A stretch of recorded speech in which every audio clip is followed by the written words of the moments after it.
وَلَقَدْ يَسَّرْنَا الْقُرْآنَ لِلذِّكْرِ فَهَلْ مِن مُّدَّكِرٍ. السلام عليكم ورحمة الله وبركاته. கண்ணியத்திற்குரிய எல்லாம் அல்ல அல்லாஹ்வின் நல்லடியார்களே, நாம் தினந்தோறும் திருமறை குர்ஆன் தமிழாக்கத்தையும் இதன் விளக்கத்தையும் தொடர்ச்சியாக அறிந்து வருகிறோம். அதிலிருந்து சூரா முஹம்மத் 47வது அத்தியாயத்தினுடைய 17 மற்றும் 18வது வசனங்களுடைய தமிழாக்கத்தையும் விளக்கத்தையும் அறிந்து கொள்வோம். أعوذ بالله من الشيطان الرجيم. بسم الله الرحمن الرحيم. والذين اهتدوا زادهم هدى وآتاهم تقواهم فهل ينظرون إلا الساعة أن تأتيهم بغتة فقد جاء أشراطها فأنى لهم إذا جاءتهم ذكراهم. அவன் நேர்வழியில் செல்வோருக்கு மேலும் நேர்வழியை அதிகப்படுத்துகிறான், அவர்களுக்கு இறையச்சத்தையும் வழங்குகிறான். உலகம் அழியும் நேரம் திடீரென தம்மிடம் வருவதைத்தான் எதிர்பார்க்கிறார்களா? அதன் அடையாளங்கள் வந்துவிட்டன. அந்த நேரமானது அவர்களிடம் வரும்போது அவர்கள் எவ்வாறு படிப்பினை பெறுவார்கள்? இந்த 17வது வசனத்தில் நேர்வழி கொடுத்தான ஒரு முக்கியமான அடிப்படையான உபதேசத்தை அல்லாஹ் சொல்லி காட்டுகின்றான். யாருக்கு அல்லாஹ் நேர்வழியை காட்டுகின்றானோ அந்த நேர்வழியினுடைய சிறப்பு அம்சமே என்னவென்றால், அந்த நேர்வழியில் செல்லக்கூடியவர்கள், அந்த நேர்வழியை நோக்கி பயணிக்கக்கூடியவர்கள் இன்னும் அந்த நேர்வழிக்கு தன்னோடு நெருக்கமாக்கிக் கொள்ளக்கூடியவர்களாகத்தான் இருப்பார்கள். அது அல்லாஹ்வே ஏற்படுத்தக்கூடிய ஒரு ஆகச்சிறந்த ஒரு பாக்கியம். நேர்வழியில் ஹிதாயத்தில் பயணிக்கிறவங்க அந்த நேர்வழியில் இன்னும் அதிகமாக தன்னை ஈடுபடுத்திக் கொள்ளக்கூடியவர்களாகவே இருப்பார்கள். அல்லாஹ்வால் தேர்ந்தெடுக்கப்பட்ட, அல்லாஹ்வால் சொல்லிக் கொடுக்கப்பட்ட, அல்லாஹ்வுடைய தூதரால் வழிகாட்டப்பட்ட அந்த நேர்வழி யாரிடத்துல அமைந்து விடுகிறதோ, யாருடைய உள்ளத்தை அதை தொட்டு விடுகிறதோ, அதனுடைய சிறப்பு அம்சமே இன்னும் அந்த நேர்வழியில தன்னைத்தான் ஈடுபடுத்திக் கொள்வார்கள்.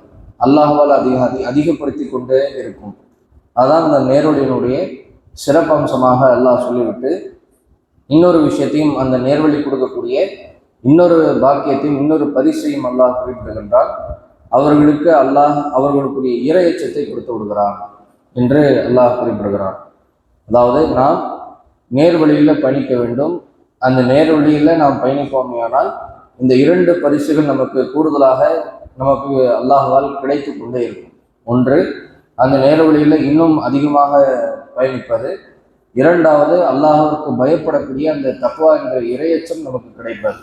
இதுதான் நேர்வழியினுடைய சிறப்பம்சமாக. நேர்வழி நாம் பயணிக்கும் போது இந்த 2 விஷயங்களும் நமக்கு கிடைக்கும் என்று அல்லாஹ் குறிப்பிடுகிறார். அப்போது இந்த உலகத்தில் வாழும்போது நாம் அவ்வப்போது நாம் நேர்வழியில் தான் பயணித்துக் கொண்டிருக்கிறோமா என்பதை அவ்வப்போது நாம் சீர்தூக்கி பார்த்து கொண்டே இருக்க வேண்டும். என்றால் அதை விட ஒரு சிறந்த ஒரு விஷயம் இந்த உலகத்தில் எதுவுமே இருக்க முடியாது. இந்த உலகத்தில் நம்ம கோடிக்கணக்கான மலையளவுக்கான தங்கத்தை கொடுத்தாலும் சரி, அல்லாஹ்வுடைய நாட்டத்தினால் மட்டும்தான் இந்த நேர்வழி கிடைக்கும். இந்த உலகத்தில் அவ்வளோ சிறந்த ஒரு பாக்கியம், அவ்வளோ பெரிய சிறந்த பரிசு என்பதை, அதற்கு நிகரான பரிசு இந்த உலகத்தில் எதுவுமே கிடையாது என்று சொல்லக்கூடிய அளவிற்கு இருப்பது இந்த நேர்வழி மட்டும்தான். அல்லாஹ்வுடைய இந்த ஹிதாயத்து, அல்லாஹ்வுடைய இந்த மார்க்கம் கிடைப்பதுதான். அந்த நேர்வழியில நாம் பயணிக்கின்றோமா, அதில் தான் நாம் நீடித்து கொண்டிருக்கிறோமா என்பதை நாம் சீர்தூக்கி பார்க்க வேண்டும். அதற்காகத்தான் இஸ்லாமிய மார்க்கத்தில் சூரத்துல் ஃபாத்திஹா என்பது ஆக சிறந்த ஒரு அத்தியாயமாக திரும்ப ஓதப்படக்கூடியதாக, அவ்வப்போது நாம் தொழுகையில் ஓதிக்கொண்டு கொண்டே இருக்க வேண்டிய ஒரு வணக்கமாக மார்க்கம் நமக்கு வழிகாட்டி இருக்கிறது. அந்த சூரத்துல் ஃபாத்திஹாவில் மையமாக இருக்கக்கூடிய கருத்து, அல்லாஹ்விடத்தில் நாம் கோரிக்கை வைப்பதை, இஹ்தின ஸிராத்துல் முஸ்தகீம், அல்லாஹ் எங்களுக்கு நேரான பாதையை காட்டிவிடு. அந்த பாதை இப்படிப்பட்ட பாதையாக இருக்க வேண்டும் என்றால், ஸிராத்தல் லதீன அன்அம்த அலைஹிம், நீ யாருக்கு நீ அருள் புரிந்திருக்கின்றாயோ, அருள்குறையை கொடுத்திருக்கின்றாயோ அவர்களுக்குரிய நேர்வழி எங்களுக்கு காட்டு. கைரில் மக்தூபி அலைஹிம் வலத்தாலின், யார் மீது உன்னுடைய கோபம் இல்லையோ அவர்களுடைய பாதையும், யார் வழிகேடாதவர்களாக இருக்கின்றார்களோ அவர்களுக்குரிய அந்த நேரான பாதையை எங்களுக்கு காட்டு இறைவா என்பதுதான் அந்த சூரத்துல் ஃபாத்திஹாவில் நாம் அல்லாஹ்விடத்தில் வைக்கக்கூடிய பிரதான கோரிக்கை. அதான் நம்ம சூரத்துல் ஃபாத்திஹாவில் அன்றாடம் தினசரி ஒரு நாளைக்கு 5 வக்தில் மற்ற சமயங்களில் உபரியான வணக்கங்களில் இது எல்லாமே நம்ம அதை அன்றாடம் ஓதிக்கொண்டே இருக்கின்றோம். அப்போ அதுக்காகத்தான் இந்த மார்க்கத்தில் அந்த சூரத்துல் ஃபாத்திஹா அவ்வளோ முக்கியத்துவம் வாய்ந்ததாக இருக்கிறார். யார் சூரத்துல் ஃபாத்திஹாவை ஓதவில்லையோ அவருக்கு தொழுகையே கிடையாது என்று நபிகள் நாயகம் ஸல்லல்லாஹு அலைஹி வஸல்லம் சொல்லி காட்டியிருக்கின்றார்கள். அப்போ அந்த சூரத்துல் ஃபாத்திஹாவில் பிரதானமாக நம்ம அல்லாஹ் இடத்துல வைக்கிறத நேர்வழித்தான் நம்ம கேட்கிறோம்.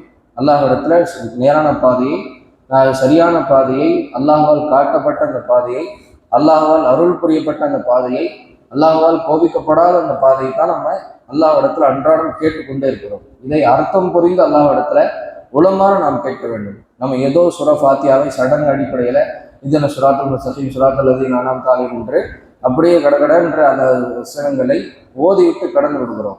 அல்லாஹ் இடத்துல இந்த கோரிக்கை நாம் வைக்கிறோம். அதற்காகத்தான் இந்த வசனத்துல அந்த நேர்வழியினுடைய சிறப்பு அம்சத்தை பற்றி அல்லாஹ் சொல்லி காட்டுகின்றான். யாருக்கு அல்லாஹ் நேர்வழி காட்டிட்டானோ அவங்களுக்கு இன்னும் அந்த நேர்வழி மேல சலிப்பு வராது, அவர்களுக்கு அந்த சலிப்பு தட்டாது. இந்த நேர்வழியில போய் நாம் பயணிக்கணுமா, அன்றாடம் தொழுகைக்கு பள்ளிவாசலுக்கு வர வரணுமா, அதற்குன்னு பல மணி நேரங்களை செலவழிக்கணுமா, இந்த தர்மங்களை செய்யணுமா என்று அவர்களுக்கு இந்த நேர்வழியில் பயணிக்கும் போது எந்த விதமான சலிப்பு தட்டக்கூடிய அந்த எண்ணம் கூட, அந்த எண்ணத்தின் சாயல் கூட அவர்களுக்கு வராது. இன்னும் அந்த நேர்வழியில இன்னும் அதிகமாகத்தான் பயணிப்பார்கள். மேலும் அவர்களுக்கு இரையச்சம் கூடுதலாக கிடைத்துவிடும். அல்லாஹ்வுக்கு இன்னும் பயப்பட ஆரம்பிச்சிருவாங்க. அந்த அடிப்படையிலான வாழ்க்கை அமைத்துக் கொள்வார்கள். அப்போ இந்த விஷயத்தை நாம் ஆழமாக புரிந்து இந்த வசனத்தின் மூலமாக நாம் புரிந்து கொள்ள வேண்டியது, நேர்வழி தான் இந்த உலகத்துல பிரதானமானது. இந்த உலகத்தில் நம்ம பொருளாதாரத்துக்கு கொடுக்கக்கூடிய முக்கியத்துவம், குடும்பத்திற்கு கொடுக்கக்கூடிய அந்த முக்கியத்துவம், அதை விட ஒரு சிறந்த முக்கியத்துவம் இந்த நேர்வழிக்கு நாம் கொடுக்க வேண்டும். அதுதான் அல்லாஹ்விடத்தில் கிடைக்கக்கூடிய ஆக சிறந்த பரிசு என்பதை நாம் புரிந்து கொள்ள வேண்டும். அதுக்கடுத்ததாக 18வது வசனத்தில் அல்லாஹ் சொல்லி காட்டும் போது, உலகம் அழியும் நேரம், கியாமத் நாள் வரக்கூடிய அந்த சமயத்தில் அது எப்படிப்பட்ட நிலையில் வரும் என்றால், திடீரென்று யாருமே எதிர்பார்க்காத விதத்தில், யாருமே யோசிக்காத விதத்தில் திடீரென்று அல்லாஹ்வால் அந்த அழிவு நாள் என்பது நிச்சயமாக ஏற்படத்தான் போகிறார். யாரெல்லாம் அதை மறுக்கக்கூடியவர்களாக இருக்கின்றார்களோ அவர்களை பார்த்து அல்லாஹ் இந்த கேள்வி கேட்கின்றார். இந்த மறுமை நாள் என்பதை நீங்கள் மறுத்துக்கிட்டு இருக்கிறீங்க, அதை நீங்கள் ஏற்றுக்கொள்ள மறுக்கின்றீர்கள், அதை நிராகரிக்கின்றீர்கள், அதை திடீரென்று வரக்கூடிய அந்த சமயத்தை தான் நீங்கள் எதிர்பார்த்து கொண்டிருக்கின்றீர்களா? உங்களுடைய அறிவை வச்சுக்கிட்டு, உங்களுடைய சுற்றுவட்டாரத்தை அந்த சூழ்நிலைகளை வைத்துக்கொண்டு, இந்த அல்லாஹ்வால் படைக்கப்பட்டிருக்கிற அந்த படைப்புகளை வைத்துக்கொண்டு நீங்கள் அந்த அழிவு நாள் என்பது நிச்சயமாக வரத்தான் போகிறது என்பதை நீங்கள் ஏற்றுக்கொள்ள மறுக்கின்றீர்கள். திடீரென்று அந்த மறுமை நாள் வந்துருச்சுன்னா உங்களுக்குரிய சூழ்நிலை என்னவாகும் என்பதைத்தான் அல்லாஹ் முதலாவதாக கேள்வி கேட்டுவிட்டு இன்னொரு விஷயத்தையும் அல்லாஹ் பதிவு செய்கின்றான். அதற்குரிய அடையாளங்களும் வந்துவிட்டார். அந்த மறுமை நாளுக்கென்ற உரிய சில அடையாளங்கள் இருக்கிறார். ரசூலுல்லாஹ் அவங்க நமக்கு இதை 2 விதங்களாக நமக்கு பிரித்து சொல்லி தந்திருக்கிறார். ஒன்று, முக்கியமான பெரிய 10 அடையாளங்களை ரசூலுல்லாஹ் சொல்லியிருக்கிறாங்க. அந்த அடையாளங்கள் நிகழ்வதற்கு முன்பாக சிறிய சிறிய அடையாளங்களை ரசூலுல்லாஹ் நமக்கு சொல்லியிருக்கிறார். அந்த அடையாளங்கள் கொஞ்சம் கொஞ்சமாக அந்த 10 அடையாளங்கள் ஏற்படுவதற்கு முன்பாக சிறிய சிறிய அடையாளங்கள் ஏற்பட்டுவிடும். அதனுடைய நெருக்கத்தில் இந்த அடையாளங்களை நீங்கள் பார்க்கலாம் என்று ரசூலுல்லாஹ் நமக்கு பல்வேறு விஷயங்களை சொல்லியிருக்கிறார். அதை நாம் இன்றைய காலகட்டத்தில் சர்வசாதாரணமாக கண்கூடாக நாம் பார்த்து கொண்டிருக்கிறோம். தகுதியற்றவர்கள் ஆட்சி பதவியில் இருப்பார்கள் என்று ரசூலுல்லாஹ் சொன்னாங்க. அது இன்னைக்கு கண்கூடாக நாம் பார்த்து கொண்டுதான் இருக்கிறோம். உலகளாவிய அளவில் யார் தான் தகுதியுள்ள ஆட்சியாளர்களாக யார் இருக்கிறார் அதை பார்க்க முடியல. அதான் ரசூலுல்லாஹ் சொன்னாங்க. விபச்சாரம் பெருகும் என்று சொன்னார்கள், கொலைகள் பெருகும் என்று சொன்னார்கள். கொல்லக்கூடியவர்கள் எதுக்காக கொலை செய்கிறாங்க கூட தெரியாத அளவிற்கு கொலைகள் பெருகும். அதை இன்னைக்கு கண்கூடாக பார்க்கிறோம். கொலை செய்யப்பட்டவனுக்கும் ஏன் தெரியும், என்ன எதுக்காக நம்ம கொலை செய்யப்பட்டோம்னு தெரியல, கொலை செஞ்சவனும் ஏன் கொலை செய்யணும்னு தெரியல. அது மாதிரி ஒரு காலம் நிகழும். அது சிறிய அடையாளங்களை ஒன்று. இப்படி ரசூலுல்லாஹ் பல்வேறு சிறிய அடையாளங்களை நம்ம சொல்லியிருக்கிறாங்க. அந்த அடையாளங்கள் இன்றைய காலகட்டத்தில் ஏற்பட்டு கொண்டிருக்கிறார். அதான் இந்த வசனத்தில் அல்லாஹ் சொல்லி காட்டுகின்றால், அந்த அழிவு நாள் திடீரென்று ஏற்படும். அதான் நீங்கள் எதிர்பார்க்குறீங்களா? இந்த மறுக்கக்கூடியவங்க எதிர்பார்க்குறாங்களா? அதனுடைய அடையாளங்கள் நிச்சயமாக வந்து விட்டார் என்று அல்லாஹ் சொல்லிவிட்டு இறுதியாக அல்லாஹ் சொல்கிறான், அந்த அழிவு நாள் ஆரம்பமாகக்கூடிய அந்த சமயத்தில் நீங்கள் உங்களுக்குரிய அறிவுரையை அந்த சமயத்தில் பின்பற்ற ஆரம்பிச்சிங்கன்னா அது எப்படி உங்களுக்கு பயனளிக்கும் என்று அல்லாஹ் கேட்கின்றார்.